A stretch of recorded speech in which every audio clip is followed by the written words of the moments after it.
त्रिशा, दीपिका, मोनिका, पलक, इन जैसी न जाने कितनी लड़कियों की मौत की खबर आई है पिछले 10 दिनों के अंदर। कारण था दहेज। कभी कार चाहिए, कभी कैश चाहिए, कभी इनको कुछ चाहिए। इनकी डिमांड ही पूरी नहीं होती। अगर डिमांड पूरी ना हो तो कभी किसी की लड़की पंखे पे लटकी हुई मिलती है, कभी किसी को तीसरी मंजिल से धक्का दे दिया जाता है, तो कभी किसी का गला दबा दिया जाता है, और कभी तो सुसाइड बोलकर इस केस की फाइल को ही बंद करवा दिया जाता है। ज़रा सोचिए कि एक लड़की जो अपना घर परिवार सब कुछ छोड़ कर आती है और नए घर में अपना भविष्य देखती है, लेकिन उसे क्या पता होता है कि जो नए घर वाले हैं वो उसे बहू नहीं बल्कि ईएमआई मशीन समझते हैं। स्टार्टिंग में तो सब सही होता है, रील्स, फोटोज़, लेकिन बाद में लाइन्स चेंज होने लगती हैं। फिर कहने लगते हैं कि तुम्हारे पापा ने दिया ही क्या है, गाड़ी नहीं दी है। हमारी सोसाइटी में तो यही होता है, हमारी सोसाइटी में तो सब देते हैं। अपने घर वालों से ज़रा बात करो ना। फिर धीरे धीरे ये बातें भी टॉर्चर में बदल जाती हैं।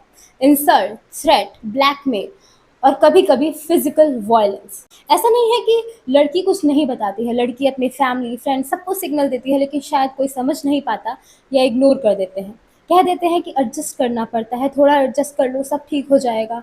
अभी ऐसा हो रहा है, बाद में सब ठीक हो जाएगा। लेकिन कब ठीक होगा? उसके जाने के बाद। हम त्रिशा के लिए कैंडल मार्च निकालेंगे, दीपिका के लिए भी जस्टिस का मोर्चा निकाल लेंगे, लेकिन क्या वो लोग वापस आ जाएंगे? नहीं।